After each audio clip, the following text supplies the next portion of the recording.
Good evening, ladies and gentlemen. Thank you for joining us tonight on episode 37, season 5 of the Standoff with Brad and Richie here on New Zealand Sport Radio. We're here live every Wednesday on Facebook throughout the Pacific Championship.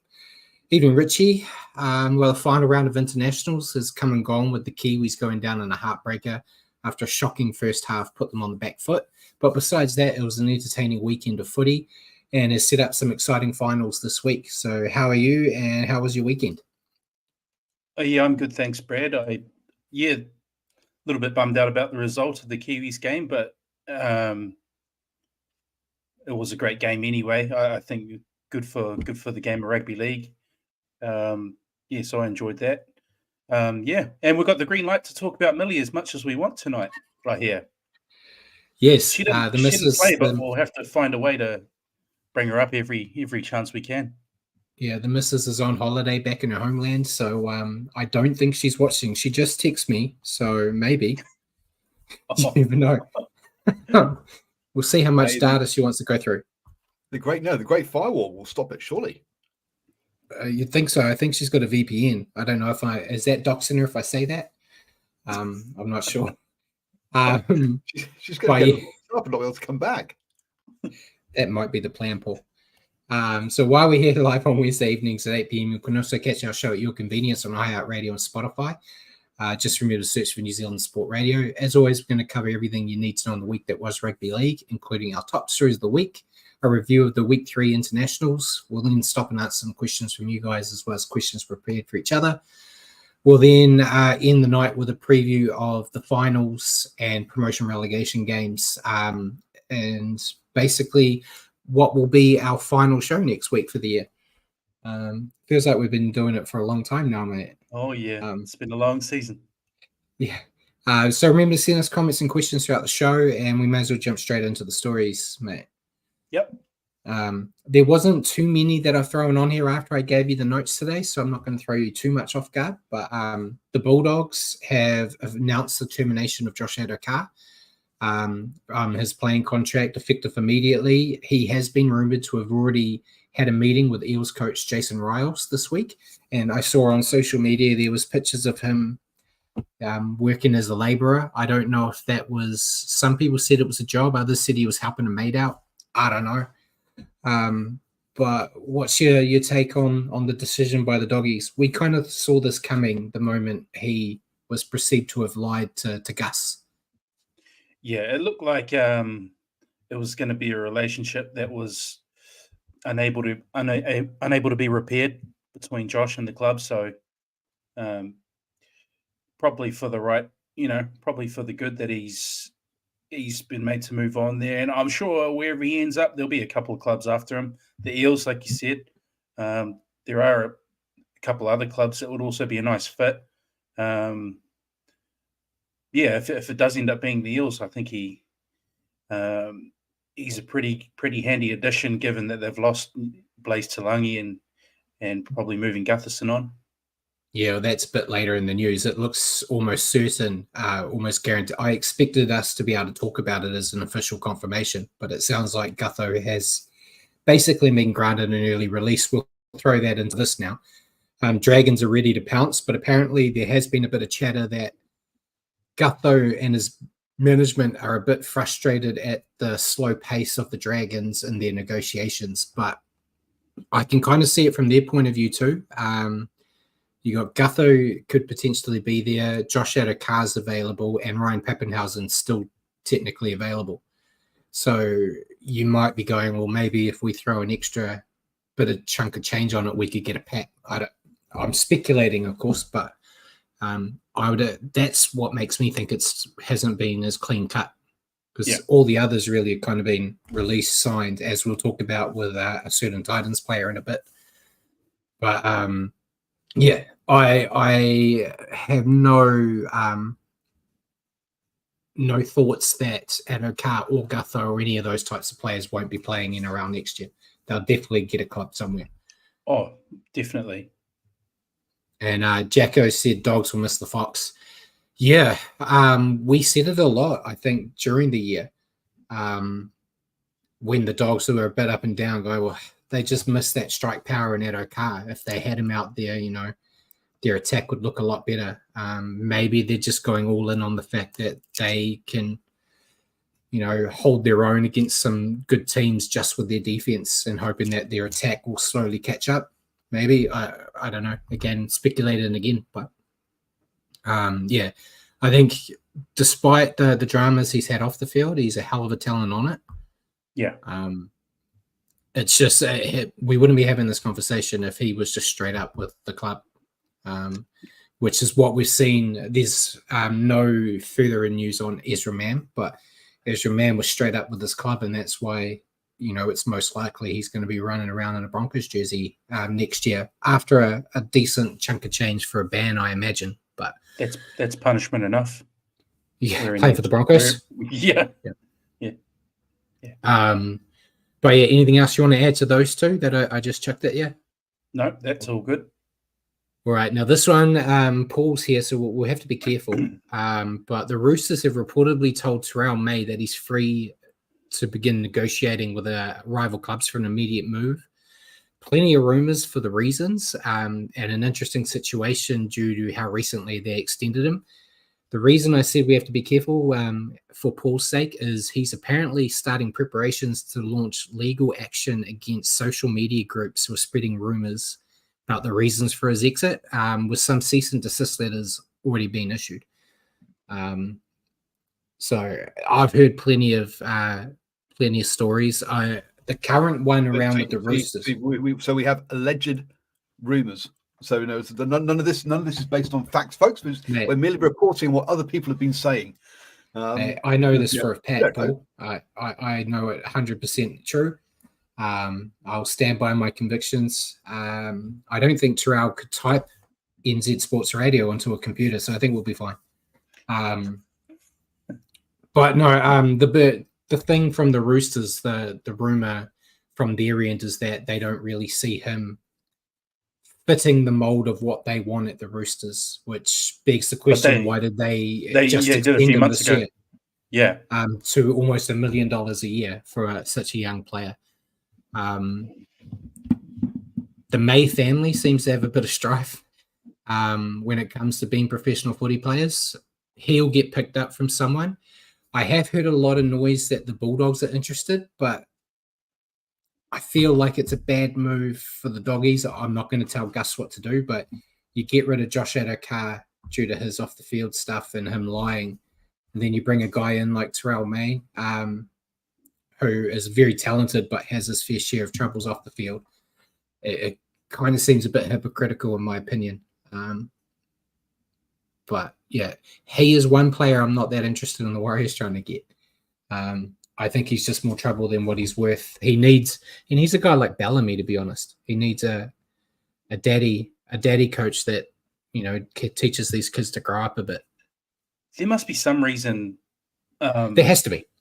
You don't just extend him a couple months ago. Jared Warrior-Hargraves is retiring. Yeah. It just doesn't make sense. It's got to be something going on to have brought this on. Yeah, and there's lots of stuff on social media going on, but we won't discuss it there just so Paul can keep this extremely lavish lifestyle he has as the owner of this show. We don't want them to take all his money, especially all the money we won him through betting. So, yeah, I'm sure before the next season starts, I'm sure we'll get more concrete information on the reasons why. So we'll discuss it later there. But yeah, it's very big news. It feels like November 1st this year has been a lot more interesting than it was last year, to say the least. But yeah, anything else you want to say about May before we move on? No, that's all right. All right. Warriors talk. They apparently have also, I feel like we've said this almost every year since he's extended, but they're looking set to release Bunty Afoa from his contract early. If he's able to secure a deal with another NRL or Super League club. I'm not sure on the interest yet. I'm pretty sure there'd be quite a few Super League teams that will grab him. We had heard the talk about Eels potentially wanting Bunty, but that seems to have come and gone. Not sure what's happening there, but I wanna keep my biases aside because I love the guy, but I don't see a spot for him in the 17. So it makes sense to move him on, and I feel when you have injuries, I feel some of those young guys could probably come in and deliver what Bunty would deliver anyway. So it seems like the right thing to do for both sides. So I'd like to see him stick around in the NRL. I like watching him play, but as long as he gets a gig somewhere, I'll be happy. You're not confident that an NRL club will want to pick up a bargain by an NRL club that's a little short on middles? No, Really? I'm sure there'll be a couple that would be interested. It just, yeah, I couldn't pick one right now. I thought Eels. I don't know if the Doggies would grab him. I think Doggies are looking for like a marquee front rower. But yeah, he's a solid he's a solid guy to have in your hand, but he's not. Yeah, I don't know. Paul. He's no Millie Elliott. He's no Millie Elliott. But also, I mean, it's when you say bargain, a bargain basement kind of or bargain price, does he want to take a pay cut as well? He may not. You're right. It might be an element of I'd rather stick around at the Warriors rather than take a pay cut, even if it does mean more game time, because that way I get to that way he gets to the injury cover and train. So I know he is on the very low end of the scale of pay with the Warriors, but they tried this a few years ago, if you remember, Richie. They wanted to release him early, and he was like, "No, I'm going to earn the right to. I want to show that I want to be here," and he ended up getting an extension because he played really well. So I don't know if we'll see that again. Time will tell. We'll know more. All this stuff will probably come out after we finish our show for the season. But look, he's 28, so he's got plenty of years ahead of him. He's just a baby, and that's baby and prop years. So, and I see Nicholas is here and said the US election coming up against a standoff. Very bold, yeah. I don't know. We can speak just as much nonsense as the Yanks, so I think we'll take it to them. I reckon. I don't even know how's it going. Not sure. Western Australia government going from one. Oh, Paul, yeah. I did read that there was a small town of 6 people that announced their results, and it was 3-3 at that place, and that was voting place. So that was the first results off the thing. So it's looking tight, folks. It's going to be divisive at the table in that town when they all have dinner together. We'll go from one government to another. The Western Australian government has reportedly rejected Peter Volandi's request to fund millions into grassroots rugby league in the state, which has created more issues in regards to expanding in Perth. You need to invest in the grassroots if you want to have a club there. It's just basic. So, it'll be interesting to see what happens there. I know the NRL is investing a lot of money for Papua New Guinea, so they probably don't want to invest a lot of money themselves into Perth, but they might have to if they want to grow the game. They might have to put some money down as well. It just makes sense. But what do you reckon? I don't know. It's looks like this expansion thing's been full of little stumbling blocks. It's just not so cut and dry. And I understand you know if you want to introduce quality, and like you say, Brad, have infrastructure there, invest in the grassroots. You don't want to bring out a team that's just going to be shaved off in a year or two, like what happened years ago with all those ones that came out, like the Western Reds and whatnot. But it's interesting. We'll see how it plays out. Yeah, and Simon made a good point as well, saying he basically wants the Western Australian government to fund the team with no ownership, and at times of the economic hardship, the government can't do this. Yeah, the Australian government was all for doing it for Papua New Guinea due to the whole China, all that stuff. But yeah, I can see if you're living in Western Australia and then you hear that your government's spending all this money on a rugby league team when things are tight for you guys, why that wouldn't be received well. So I think the government's making the right decision there for the people that live there. Time will tell what happens. It does flow into our next bit of news, though, mate, where the RLPA CEO Clint Newton has stated that he believes the NRL should consider shortening the season length to improve player welfare and performance. He believes a 22-round season would be ideal. We've talked a lot how we wanted a smaller season where you can get more internationals and stuff. Yep.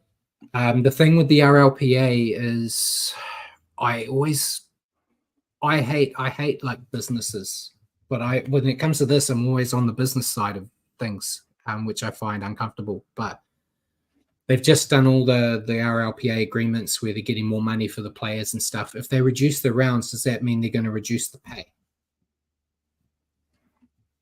I don't know. They haven't brought that part up, but it could be an ideal thing. Like they want to play longer because they get the TV deals, which gives them more money. But if they reduce it and the TV deals get smaller, does that mean they take it out of the player's pocket? And then does the player's opinion on this change if it's affecting their pocket? And Paul said, yeah, currently it's 27 rounds plus finals, then plus internationals plus Origin.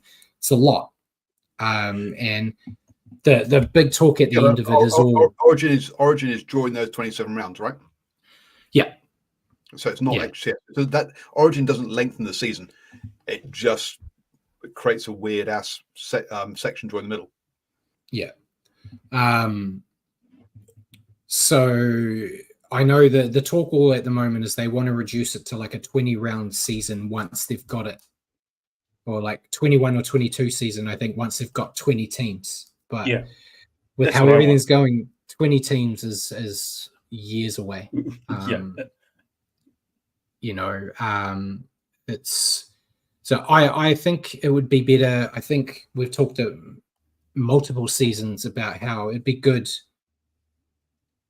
if they, how do I word this without sounding like a prick? They need to be more arrogant like the Americans. American sports dictate the terms with the TV deals, not the other way around. The NRL need to grow some balls and say, like, you're giving us all this money because we deliver a good product. This is what we're going to do now. Lump it or leave it. If you want, take your money away and go put it into rugby union if you want, because no one's watching that. Could lose you billions of dollars. I don't know. But I feel like they've got enough with the product on the table to be able to have a bit more of a demand on what they're going to do. And then you could break it up where during the Origin, there's no NRL. You do your internationals. It's like a two birds, one stone approach. The players that aren't playing in those games get a rest, so that ticks the box for Mr. Newton. You get the Origin game, but you could move it to like a Saturday where potentially more people, or keep it on the Wednesday if you want, and have like your Kiwis playing. That gives you chances. We'll talk about later. Teams like Cook Islands that never get to play games, it gives them an opportunity. You could have like Cook Islands versus Tonga or Samoa. And I know there's players in the island teams that play Origin, but in those, if they still want to play Origin in those games, they just don't play for their country. We've watched Australia and New Zealand play with a lot of their stars out. But that potentially gives other Pacific Islanders a chance on the big screen that they might not get because the big boys come in and play 1 or 2 games a year at the end of the year and think that they're, all in for the cause. The depth in these island teams is really good now too, where I think they're still going to put out a great team minus their Origin players. Look at that Tongan team that played on the weekend. How many Origin players were in that team? Olakuatu. Yeah. Is that it? Might be. I'm blanking. And Simon's correcting me. Come on, I was being passionate, Simon. So Simon said that's slightly not true, Brad, about all American, North American sports. The NBA We've added games in NHL in the next season, adding more games. NFL have just added an extra. Yeah, that is true. They are doing more. But they are making that decision themselves as opposed to being forced by the media to do it in a few of those cases. But yeah, I'd like to see something. It's never going to happen, though. As Simon said earlier, shortening the season is not going to happen. No. I don't think it lessens the NRL product. Probably just the extra game brings in the extra TV money, but like I see where Clint Newton's coming from a player welfare point of view. That's a very high number of games for such a physically demanding sport. Yeah, and I'm putting this year, we saw it a lot with all the injuries, all the players that haven't made it to internationals. I feel like part of that is part of the RLPA's deal where they got the extended break. So they got more of a rest in between seasons, but due to the international duties, a lot of them missed half of the preseason. So they got into the NRL regular season undercooked. And when you're undercooked, you get injured. And it's just going to keep going and going and going. But yeah, we'll see. We could do an off-season show about our issues and how we'd fix the NRL, mate. Maybe Peter could listen. I'm not sure. So we'll move on. We already briefly mentioned it, but no update on Ezra Mam. Reece Walsh has come out and said he wants the Broncos to give him another chance and he will learn from the situation. So we'll wait and see. It sounds very certain that he will keep his job, and we're basically just waiting to see how long he's going to be suspended for. And it's the hardest thing with NRL and suspensions because you can't really compare like for like because some things get, I think they talked about Spencer Leniu, his Vegas game where he said something to Ezra Mam and Ezra Mam complained. He got like 8 weeks suspension for what he said. I feel like what Ezra Mam did was a hell of a lot worse. So does that mean it's going to be longer? But we've seen some things that are worse that have gone for less. I don't know. Time will tell. Again, another thing that will happen. I think more likely we won't hear about it till we've finished the show for the year. And Simon said he thinks it's more likely they're going to reduce the international stuff. I'm not saying this because I like it. I think that's what's likely going to happen. Yeah, which I think we talked about when they announced this new great idea of the Pacific Championship. We said like it will last a couple of years and then they'll just stop because it's not going to be because of interest, because we've seen this year there's been a lot of people interested in it and they're getting big crowds, but it's just going to be due to the players need a rest. So internationals are gone again and you guys will just play at the World Cups. But we'll see. We'll go on again, mate, unless you want to add anything else about Man. No, that's all right. We'll stick with your team, the Broncos. Ben Hunt has come out recently and said he is interested in going back to the club if there is an opportunity. And Madge also came out and said he'd be very interested in bringing Hunt back. We'll see what happens. But, Ben Hunt basically said it would be nice to go back and finish his career where it all started, and he had a soft spot for the Broncos. I feel like they're the one team that everyone's talking about that don't actually need him if they're going to keep Man. Well, yeah, that's the thing. Where does he fit? Maybe in hooker. Yeah, potentially. And then you've got 2 aging halfbacks in your team, which isn't ideal either. But we'll see. Again, another thing that will come out in a couple of weeks when we're finished for the year. But can they afford him? Well, that's it. We'll talk about it in the signings. They just spent all their money on Reece Walsh, so I'm not sure. So then there was 2 bits of news I didn't give you, mate, that kind of came out today and yesterday. The NRL Integrity Unit are investigating a social media post from Titans player AJ Brimson. You're nodding, so you know about it. The post he put up was a big Melbourne Cup win, which already pissed me off because of horses I put money on didn't come through, mate. But allegedly it showed bets being placed on league matches underneath it in a screenshot, which is forbidden by the NRL for NRL contracted players. AJ's management have since explained that the screenshot was from a family member's betting account, which makes a lot of sense that he's sharing screenshots from a mate's, I think he said his mum. His mum's account. His mum, I think. And yeah, the NRL integrity unit's looking into it. We'll see what happens. I don't think there's been any accusations of him like betting on the Titans, but it's just a blanket rule in the contract that doesn't matter the league game, you're not allowed to bet on it, which it's just not a good look, is it? No. Professional sportsmen sharing betting screenshots. Well, their own sport, it's just plain dumb. I mean, in rugby union, anybody that is associated with any rugby union essentially is not allowed. So even if you're the social media manager of Waikato Rugby, you're not allowed to gamble on any rugby union at all. So it's not just the players, but all employees should also be under that blanket ban. Explains why I don't have a job with any of the union teams. Yeah, same. With my betting.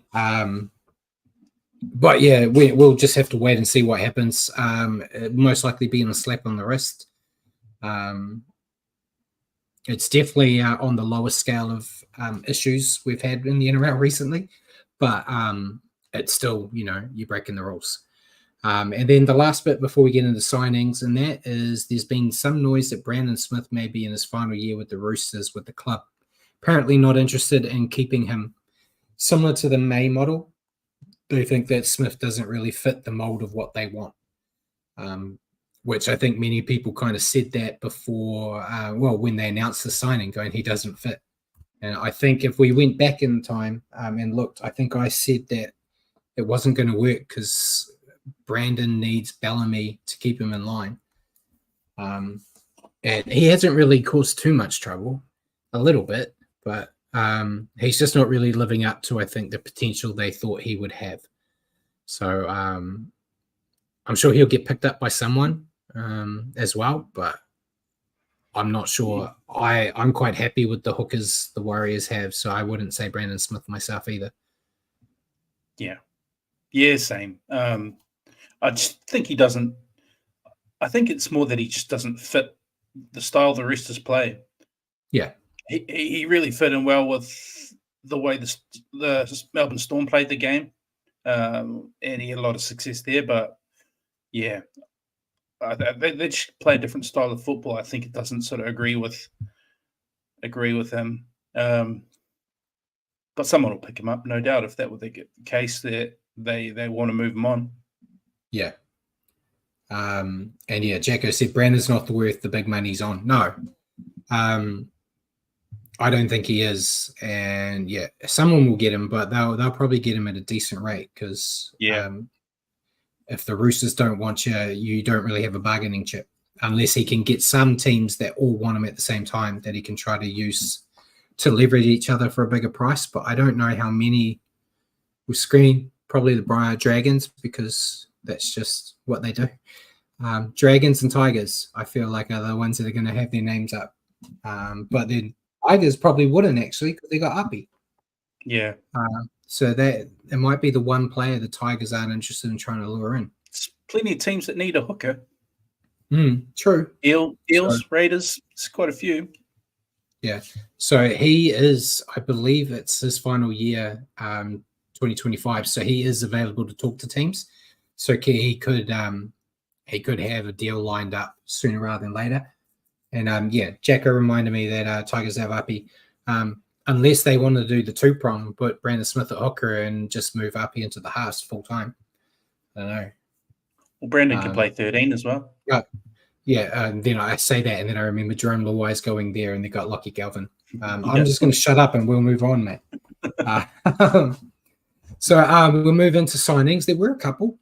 So I'll go with extensions first. So Reece Walsh is extended with the Broncos until the end of 2029. They've given him a half of Brisbane, and I think he's got ownership stakes in Suncorp now as well. to get him, just keep him there. Probably could have kept him on a lot less if they didn't let him leave to the Warriors a few years back. But we'll see if it's a good deal for them or not. I think it's a lot of risk. You don't want to lose him, obviously, but I feel like investing that much money into a player that's as up and down as he can be is always a bit of a risk. But yeah. But they see the benefits more than just on the footy field, Brad. You know that you've read. Yeah, that's true. He's the face of the NRL now. Face of the NRL, and Peter V'landys will protect him at all costs. Yeah.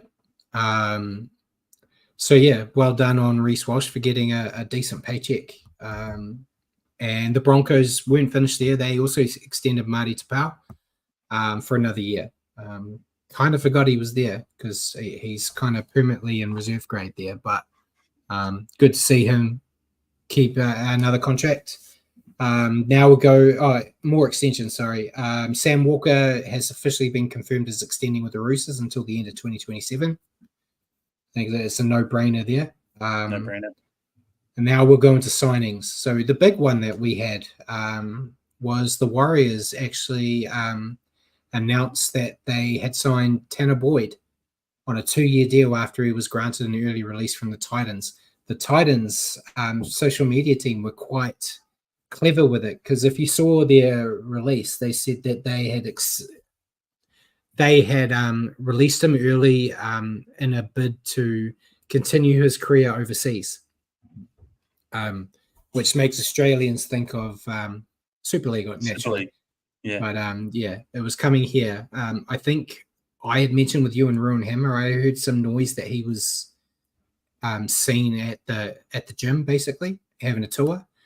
But we weren't sure. I feel like I'm always the more positive one in the group when we're all chatting. I was very happy with this decision. I think we talked about last week. We talked about last week. I heard the rumors. You brought it up, and I had not heard a thing. And you were on the money. I was on the money. Finally, about to get one right. I feel I've heard some noise about Tamati Martin. Jacko's just made a mention, saying far more to Boyd signing than many see. He's not crossing the ditch to play cup footy, so Team M on the outer. I've heard some noise that Team M may be done with the club. Nothing's been confirmed, but that's just the noise we hear on social media. We'll say it quietly in case Tamati is a bit like Terrell and wants to get Paul in trouble. But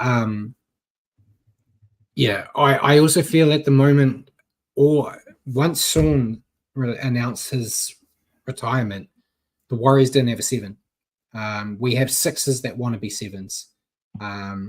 Tanner Boyd technically has played a lot of 6 recently, but he is a 7. So I saw him coming straight in as the 7 to replace Sean.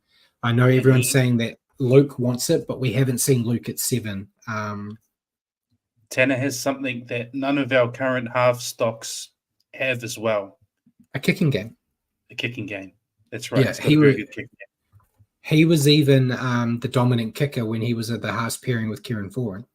Yeah. So I'm very happy with the signing. I know there was a lot of people saying, he's playing reserve grade at the Titans.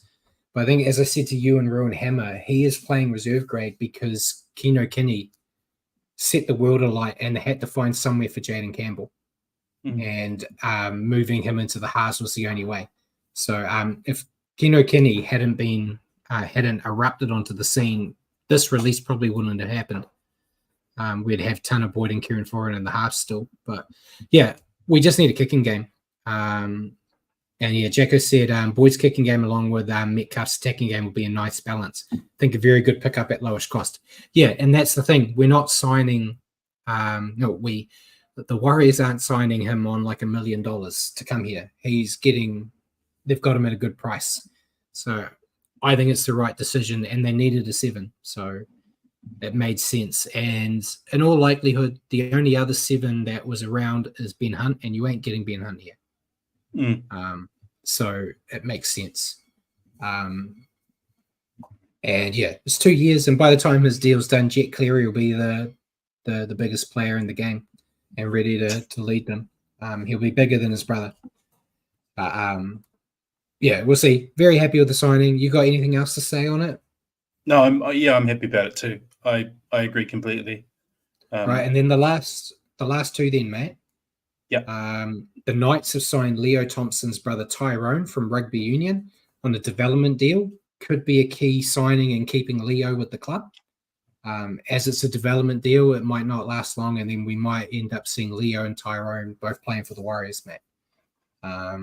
Or Leo could go back to the Chiefs. I'm not sure. But yeah, it's an interesting ploy. You might not remember, years ago this ploy was used by the Warriors with Russell Packer. That's right. They got Russell Packer to sign with the Warriors because they signed his brother. Yeah, I remember. And then his brother didn't last long, but Russell did. And Jago said here, Jet will be the biggest player in the comp, ready to jump back over the ditch. 100%. He's going to do the James Maloney. He's going to be amazing, and he's going to get that money and go back. Probably to pair up with his brother at the Panthers, I'd imagine. But if we can squeeze some talent out of him while he's here, I'll be happy. And then last one, Dejan Arce has signed a 2-year deal to join Castleford Tigers in the Super League. Yeah, I think he'll do well over there. Yeah, for sure. Injuries and naughty boys, we've got nothing, mate. So we'll move on. We'll go through the women's internationals and the Samoa games, mate. So Pacific Bowl, Fetu Samoa defeated Fiji 16-12. And then the Kiwi Ferns defeated Papua New Guinea 36-0. And then in the UK Tour, England defeated Samoa 34-16. So they won the series 2-0. Okay. Did you watch any of the games? I watched Samoa and Fiji. I was stuck on airport duty on Sunday, so I missed the Ferns game. But I missed the Ferns game, but caught the other two. Yet Samoa were lucky to get away with that one against Fiji. That's qualified them for the World Cup, so congrats to them. And England just, I don't know, over there, home ground advantage, home ref advantage. Herbie Farnworth doing what Herbie Farnworth does. Yeah, they're just too dominant. I got in a lot of trouble with the missus because Sunday was the day she was flying out, and it was our last day together till she comes back. And I woke up at 3 a.m. to watch this game, so I was tired all day and grumpy. So it didn't really do it. But league comes first, as she knows. So yeah, I was hoping to see Samoa win, but it just wasn't good. But yeah, Samoa Fiji in the bowl at Mount Smart was a great game to watch. It was. So yeah, very impressed.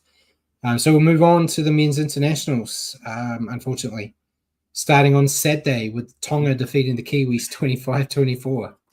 Yeah, was 4 tries apiece. Just a field goal from Isaiah Katoa separating the teams. For the Kiwis, Isaiah Papali'i, Keanu Kini, Phoenix Crossland, and Joseph Tapani. Brad, how was that for a props try? That's just how props should score tries all the time. Oh, that was special. For Tonga, Sione Katoa, Adam Whenua Blake, Siliva Havili, and Sonny Luke were the 4 try scorers. Yeah. And Paul said 3 missed kicks at the sticks for the Kiwis. Yeah, it was 1 penalty and 2 field goals that they missed. So, but yeah, what a performance from Tonga, first things first. They were physical, which is always expected. But they played near perfect football, which I didn't expect, making very little errors and just exerting pressure on the Kiwis. Buoyed on by an amazing crowd that just blew the Kiwis off the park in the first half. Started to fatigue in the second half, which I'm pretty sure the missus were getting sick of me saying in the first half, saying Tonga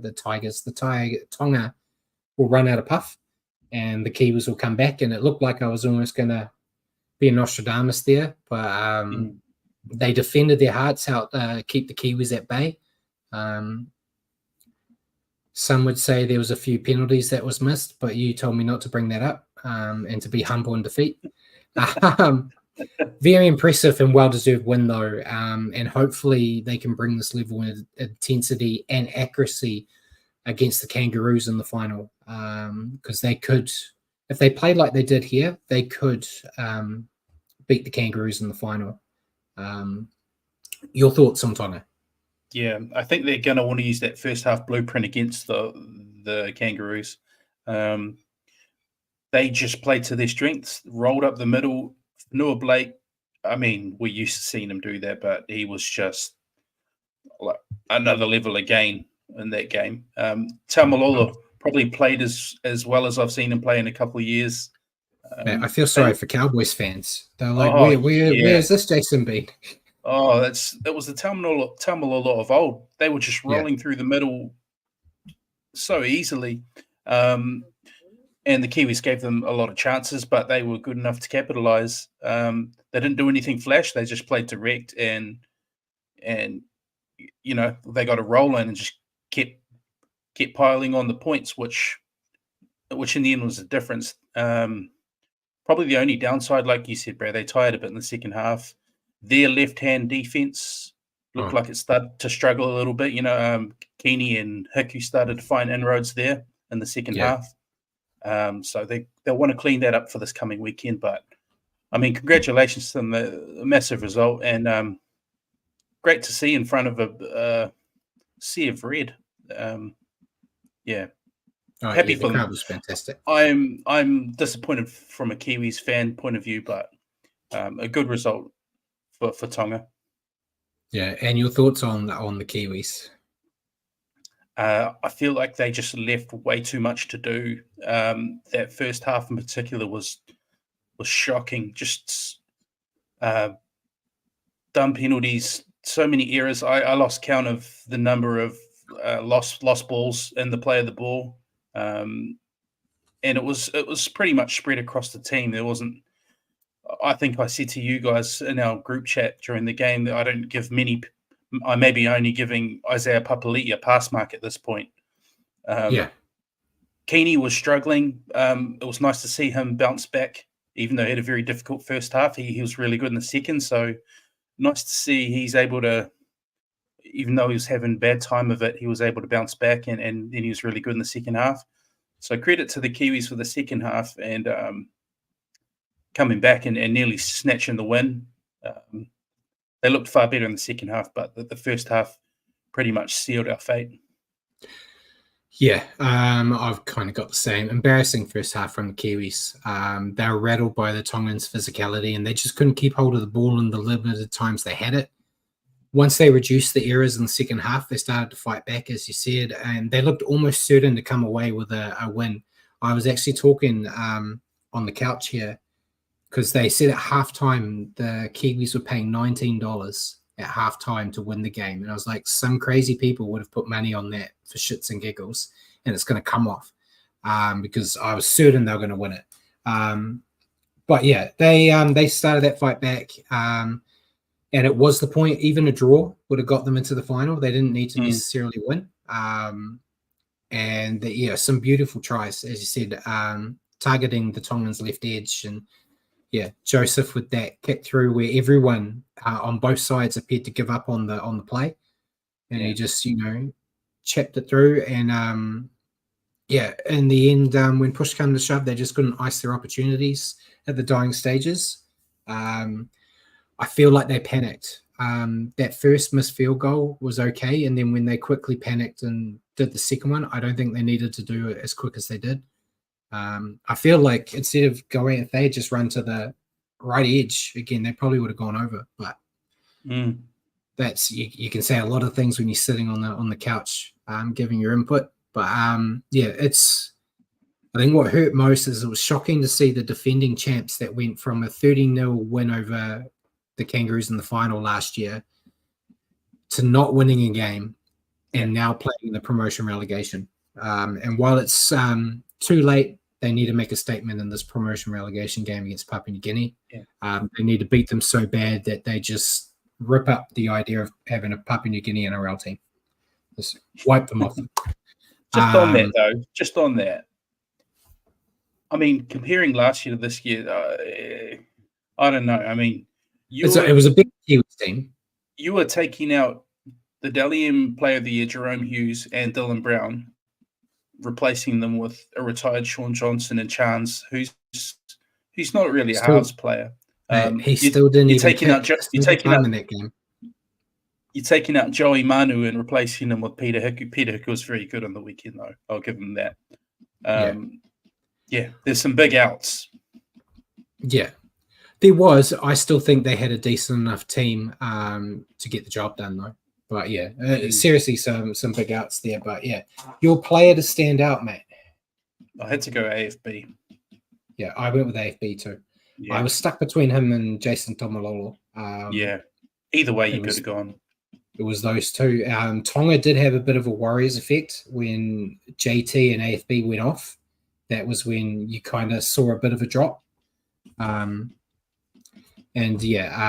Jacko said opposition have players out as well. Stacey's good with this type of excuse, but the first half was diabolical. I didn't listen to Stacey's excuses. I didn't listen to anything once that game was over. Yeah. So I don't even know what he said. That's another very good point, Jacko.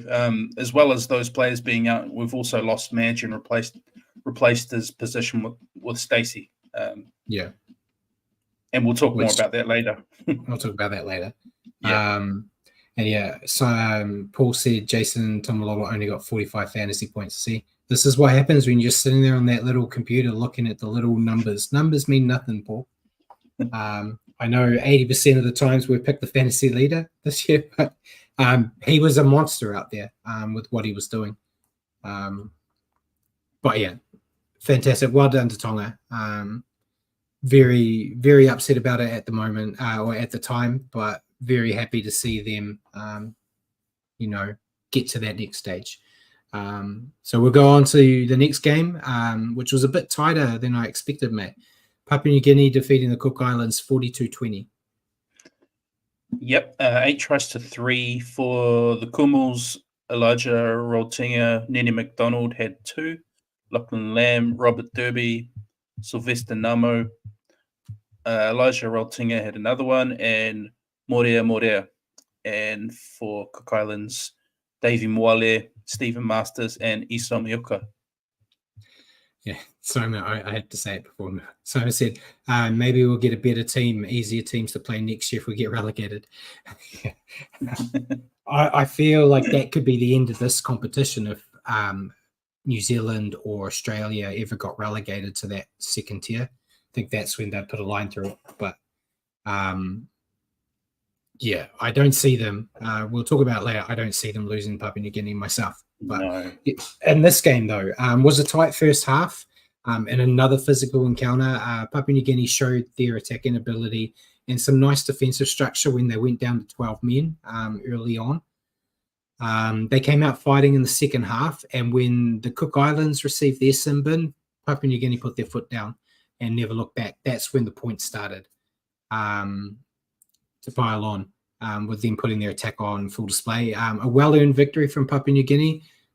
Kind of everyone expected them to be the team that would take out the bowl and get to that promotion match. But yeah, they it's going to be a real test for them against not only a Kiwis team, but a hurt Kiwis team. So your thoughts on Papua New Guinea? Yeah, pretty similar to you, Brad. Wasn't quite the dominant display I was expecting early on. With a very competitive first half, Cook Islands are actually leading for much of that first half until a couple of late tries in that first half. Yeah. Kumals edged ahead 16-14 half time. Eventually, PNG's class showed through with Lockie Lab and Nene McDonald in particular at the forefront. They started to shine, and it was too much for the Cook Islands in the end.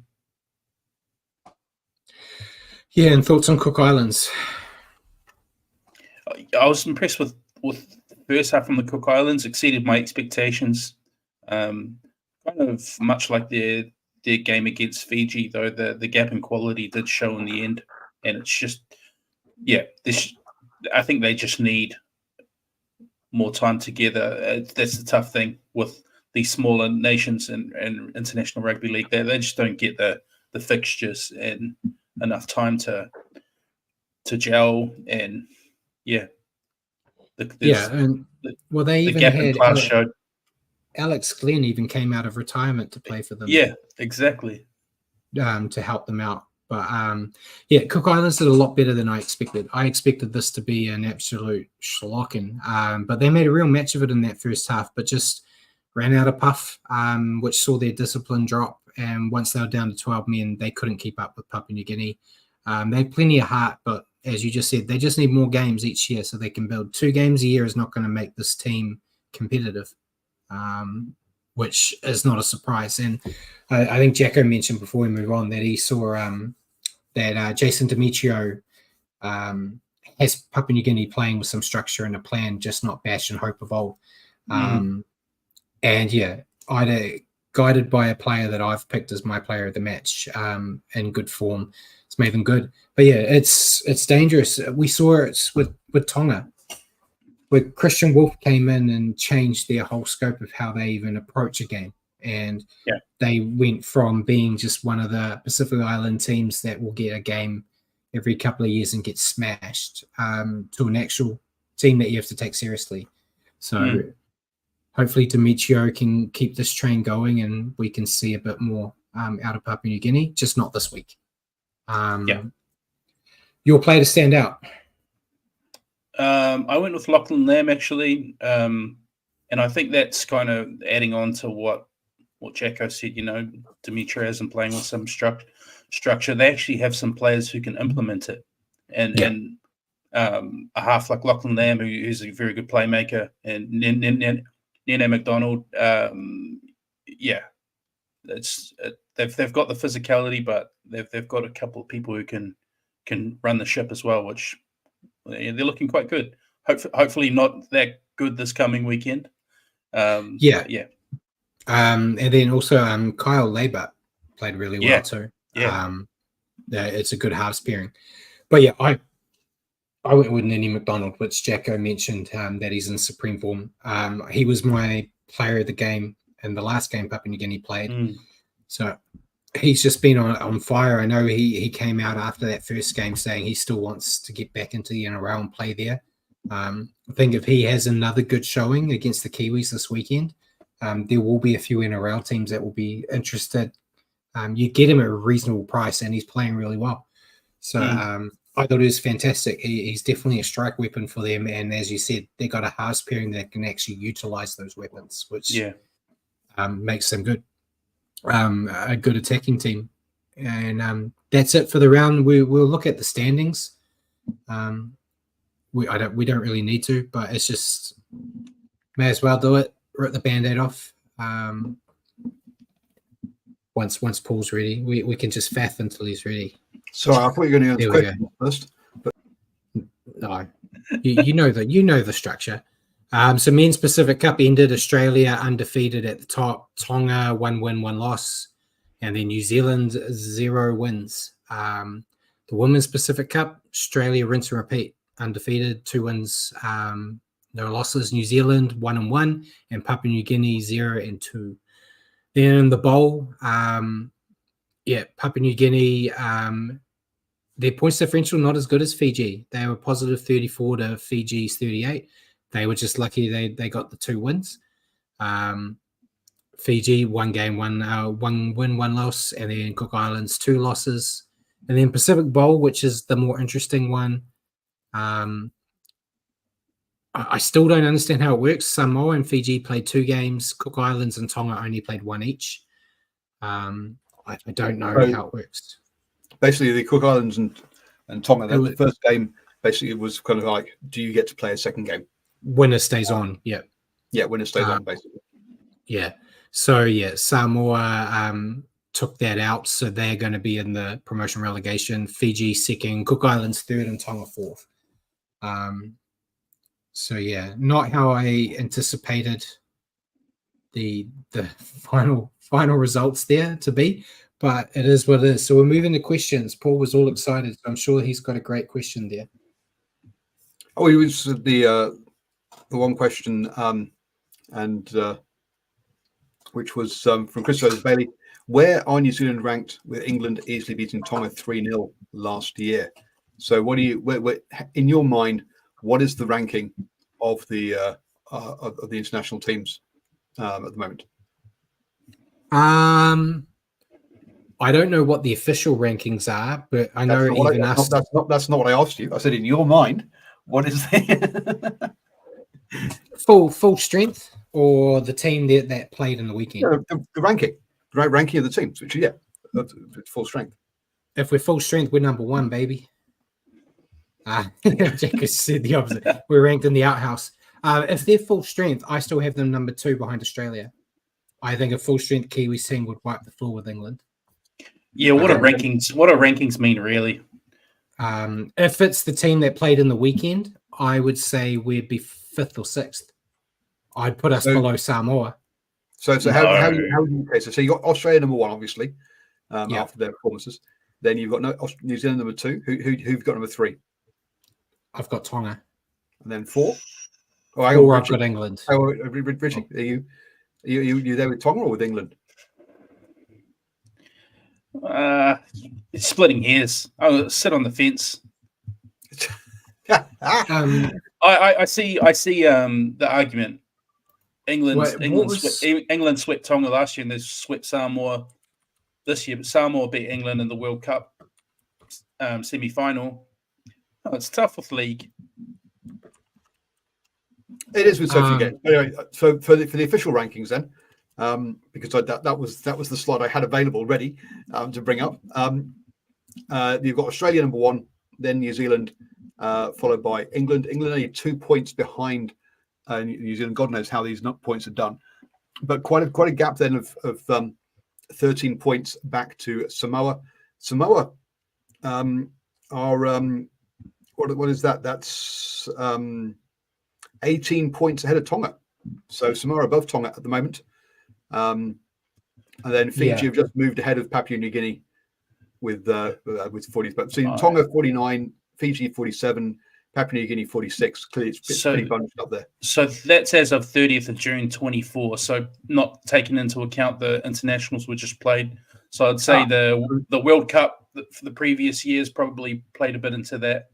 Yeah, you got to remember Samoa made the final of the World Cup. Then Tonga lost 3 games in England last year. Samoa, I'm not sure if they've playing. Have they got it up to date? I don't know, but looking at the official ones, anyway. The official ones are the same as this. So they haven't actually changed them with these games. Yeah. But yeah, like I'm looking at the England games versus Tonga last year, and it was like first one, England beat Tonga 22-18, then they won 14-4, and then they won 26-4. So the first game was real competitive. The games against Samoa weren't competitive at all this year. So Jacko's like these rankings are crazy. Bjorn's like Netherlands. He never knew they played league. Netherlands are ranked in number 12th place for those on the podcast who are listening, just behind Serbia in 11th. Yeah, there's some crazy teams or countries that play. I actually never told this story before. I got approached for a Scandinavian team to play. Can you remember? It was the combined. They don't have a lot of league players, Paul. Whatever. Look, Norway must have been desperate. Norway down there with only 6 points are in 25th. So Norway do have a team. Yeah. But yeah, I got a message from them say like, do you live in Australia? We're trying to get all the like scandos from New Zealand, Australia together to start training and prepare. I was like, mate, I don't live there. I live in New Zealand. And they're like, okay, goodbye. And people said, do they need an on-field thug? They'd never seen any of the play. They were being racist. They just saw my last name and went and saw that I liked the rugby league, and that was all they needed. They're like, do you play? And it's like, not really. Yeah, what? You could have been an international. Hey, if they're flying over Australia, why not? They weren't offering that. I had to fly myself. That's where the deal. This is the only thing I do for free, Paul.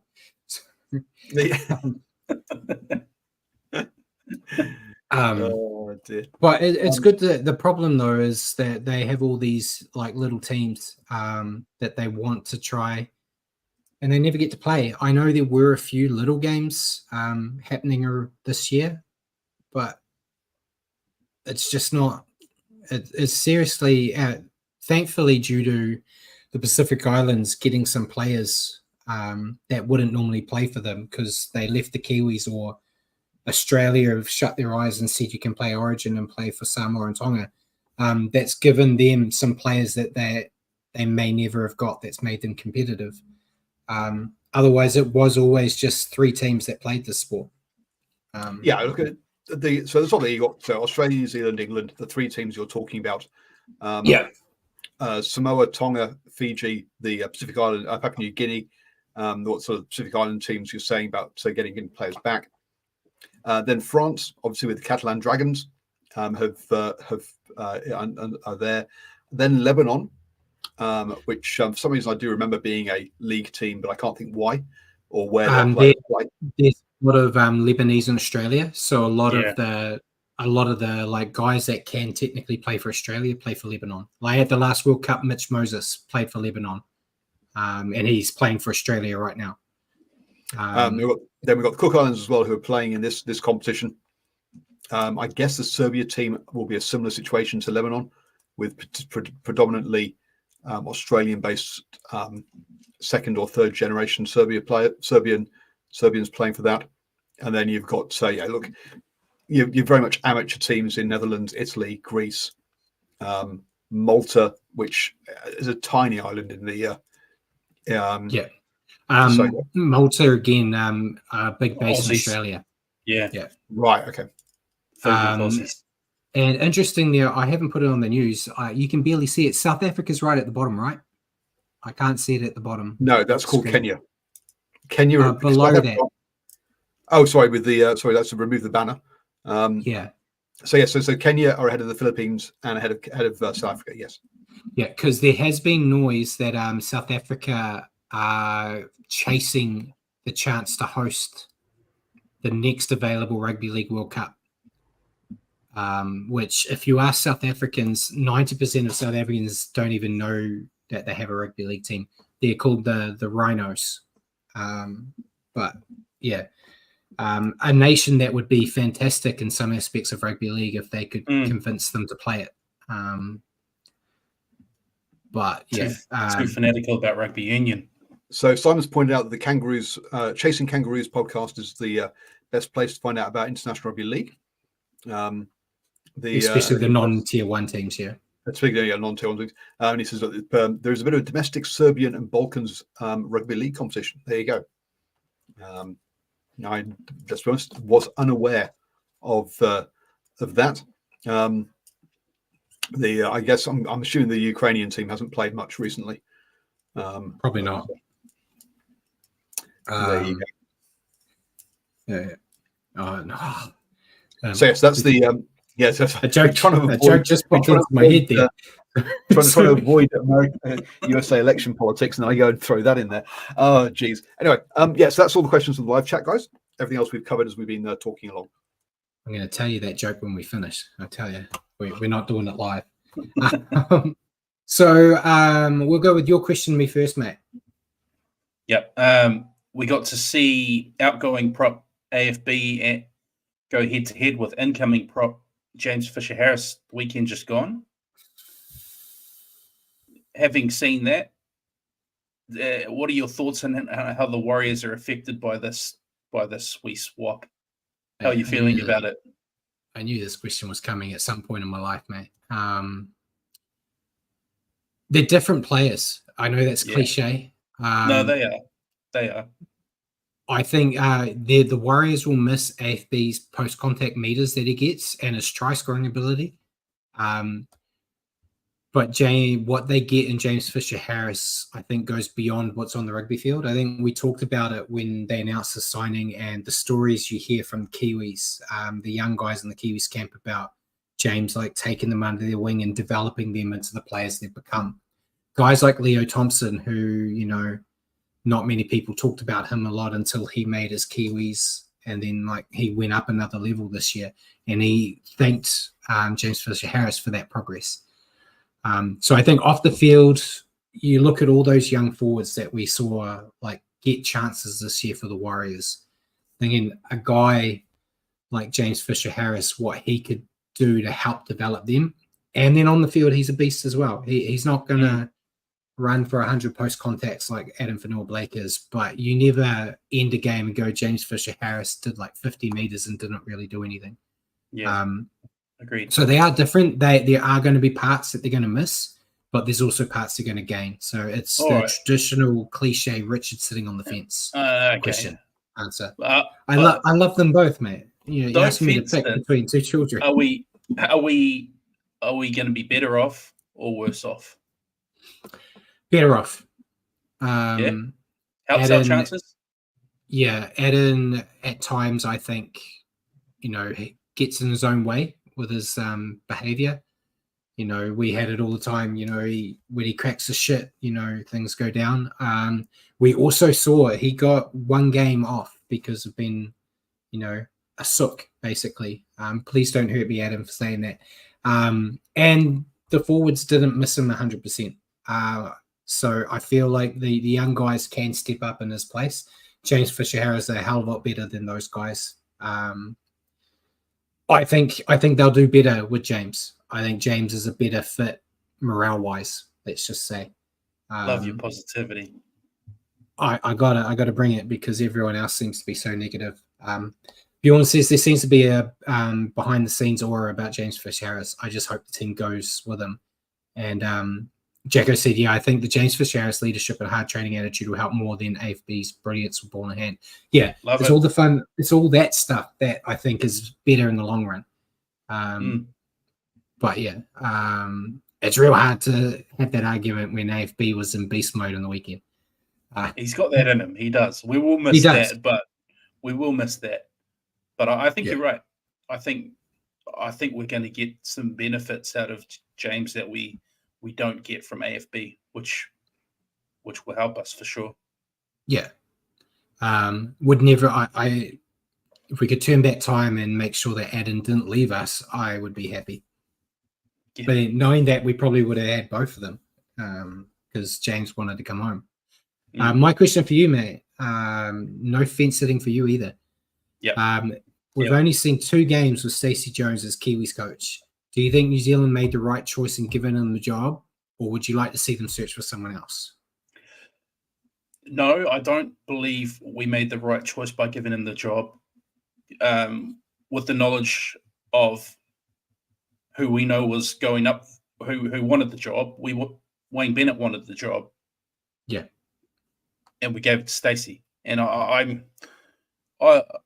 I've got such a big place in my heart for Stacey Jones, and he'll always be one of, if not my favorite player.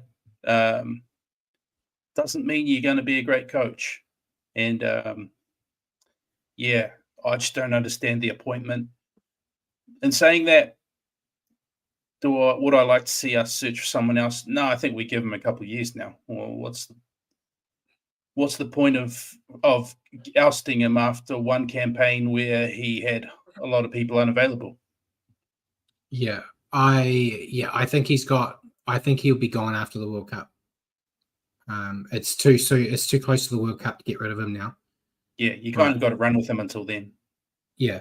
I personally just don't think he is a head coach. It takes nothing away from him as a person, as a player. I'm not a coach. I wouldn't expect that if I was the best player on the planet that I'd be a great head coach. I've done coaching, and I know it's not for me. I was definitely a player, not a coach. Wow, this is Brad putting himself in the great player category. Who can't? He could have been international. I could have been an international for probably Norway. But no. I wanted to give him the benefit of the doubt, but I don't know if it's his stubbornness or his wanting to be one of the boys where he won't drop the players.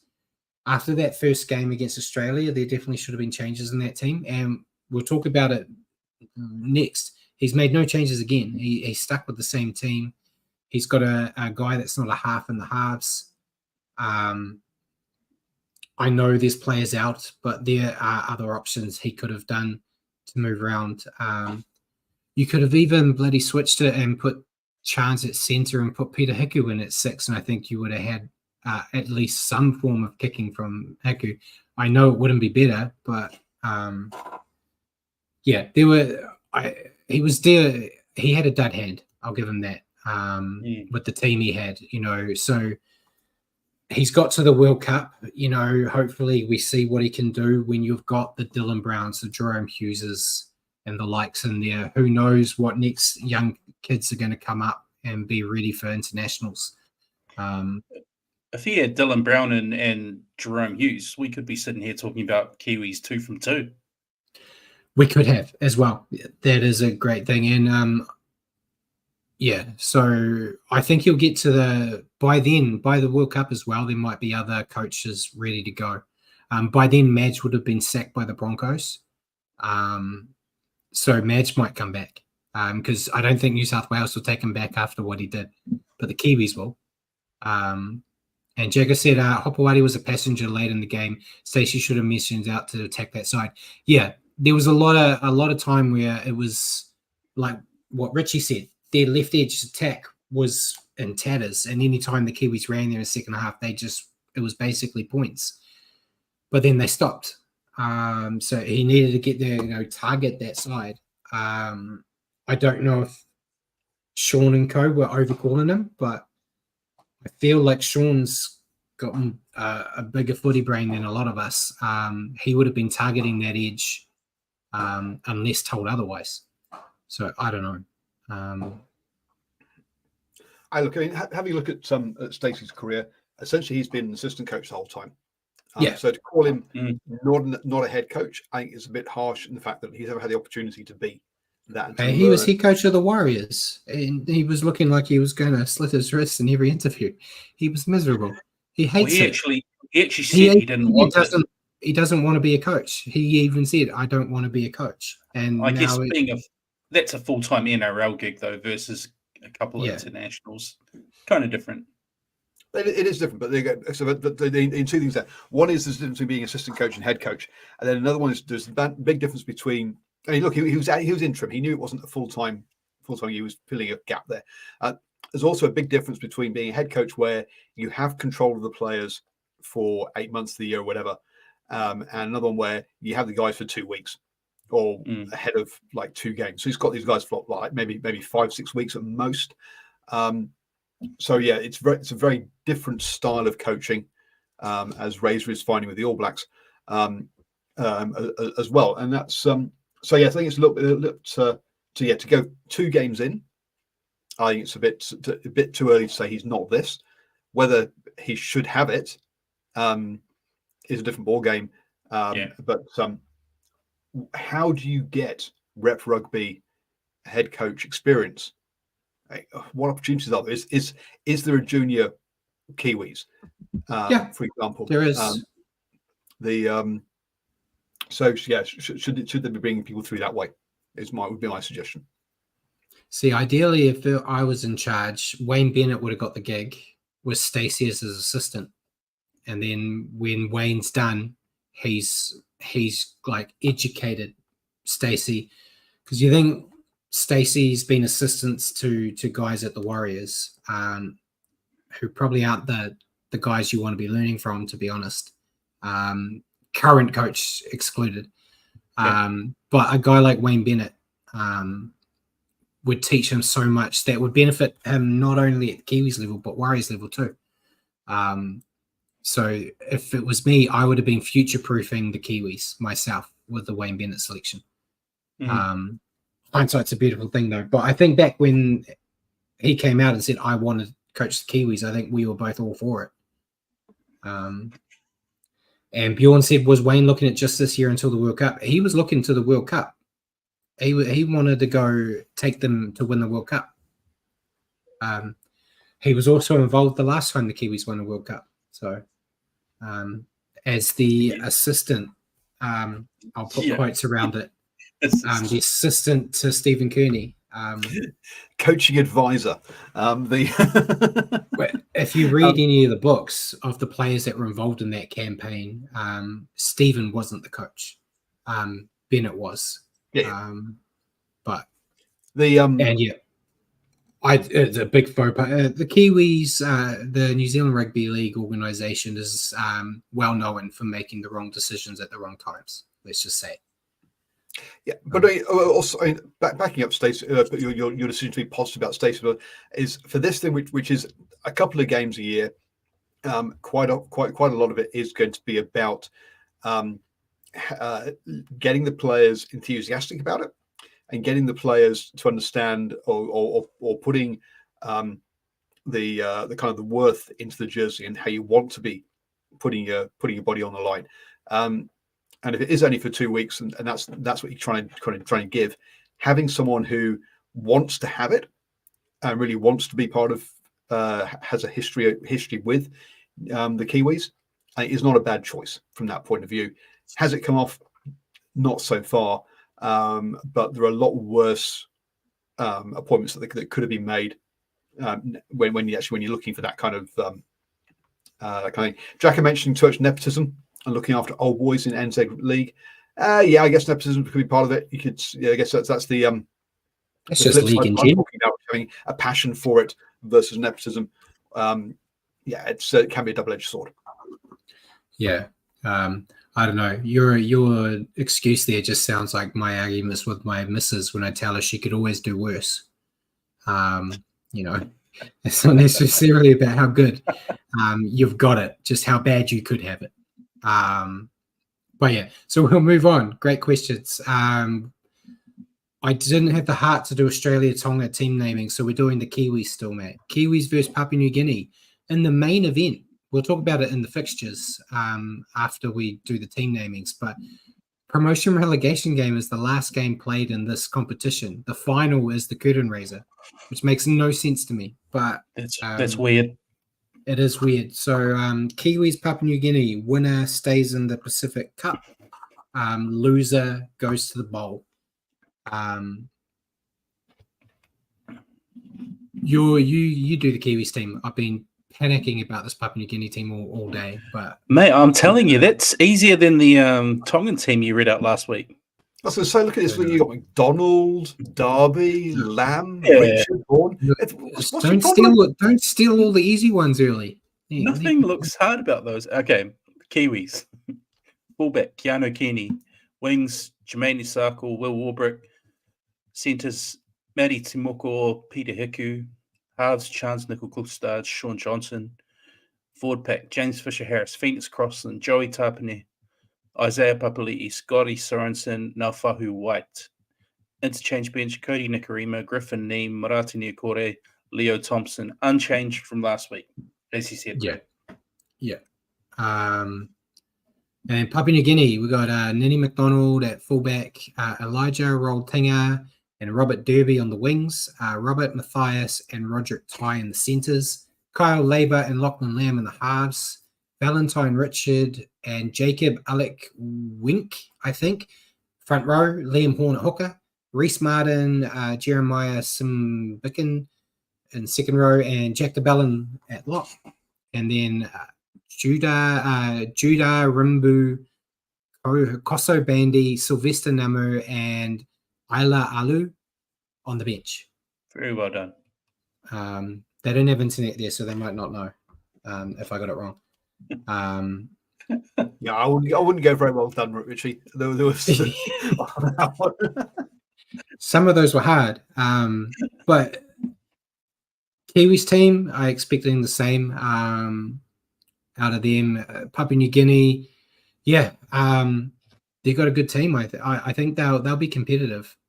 And Bjorn said if we played next week, would we beat England? I personally think we could beat England with this team.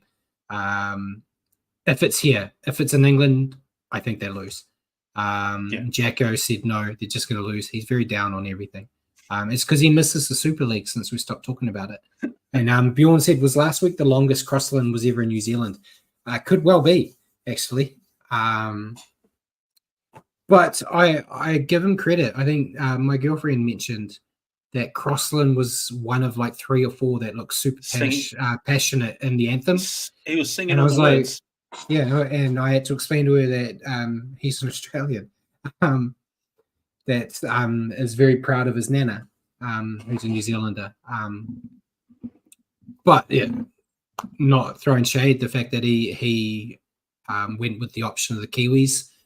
The negative side of people will say it's because he'd never make the Australian team, but I'm very happy to see him wearing the Kiwis jersey. But yeah, I think the Kiwis get this job done easily if they hold on to the ball, in my opinion. I think it'll be a blowout if they hold on to the ball. If they have the dropsies like they did last week, they could be in trouble. He was born in Wellington, New Zealand. Was he? Yeah, but he was born here and then he left. He like moved to Australia as a toddler. Like they all do. Yeah. See, Rue's explaining it. Sorry. So my apologies. I'll have to tell the girlfriend that I was wrong. She's used to hearing that from me. So not only is he born in New Zealand, he's born in the good part of New Zealand too. Born in the capital. One day every year. So yeah, but yeah, it probably still was the longest he's been in New Zealand, besides that that he can remember. But yeah, we'll move on to the rest of the games, Paul. So we've got all the we've got kicking it off. We've got the promotion relegation for the women, Samoa versus Papua New Guinea. I think you could flip a coin here. Papua New Guinea haven't really looked that great in the women's side of things, and Samoa has been impressive. I think Samoa could get the job. Women's final, Jillaroos, Kiwis. I think Millie wins this one. Unfortunately, yeah. I think Australia have been too good. They haven't conceded a point yet. So I think it'll be a win if the Kiwi Ferns can get some points on the board.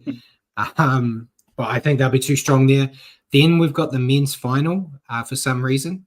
Kiwis Tonga. I think Kangaroos Tonga, sorry.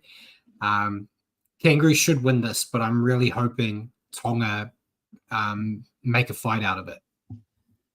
But I think Kangaroos will be too strong. I think Kangaroos will have taken a lot of notes on what Tonga did and the weaknesses they also showed.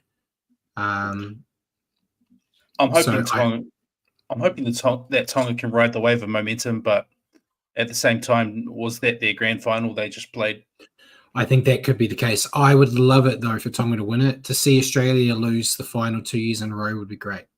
But I don't see it happening. And then the main event, the biggest game of the day, apparently, Kiwis versus Papua New Guinea promotion relegation. We already talked about, I think Kiwis win this one if they hold on to the ball. 13 plus. Yeah. And a great day. I am going to be doing some severe negotiations with my family to watch all of these on Sunday because I will be down in Dunedin for reasons. So I've got to try to make sure I watch all of these. And yeah, Jacko said Samoa, Jillaroos, Kangaroos, God, surely Kiwis by plenty as his picks. And Rue has said Kiwis relegated. There's not a chance. Not a chance.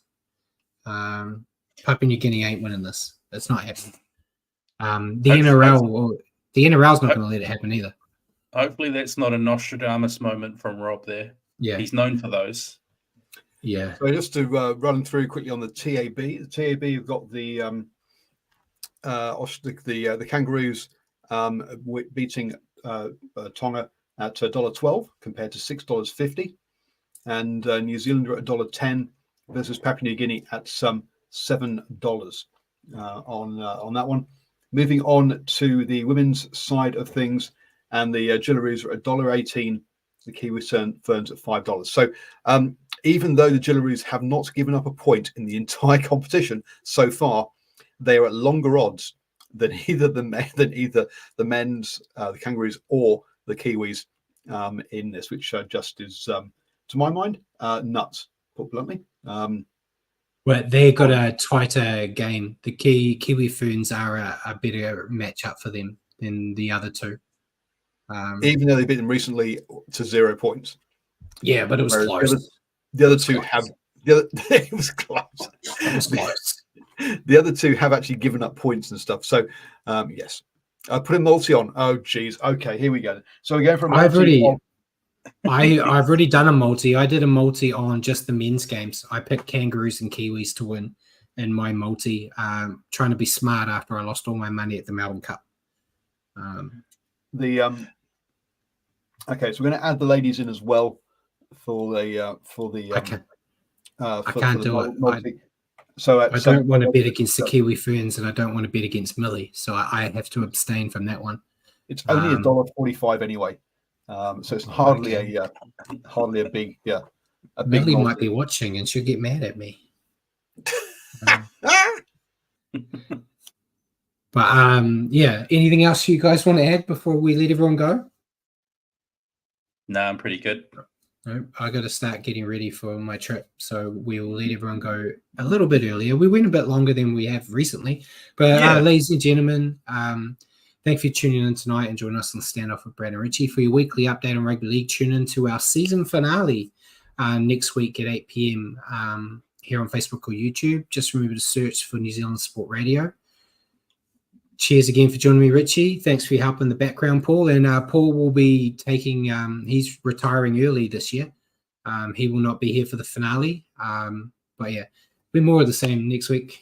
So good night, everyone.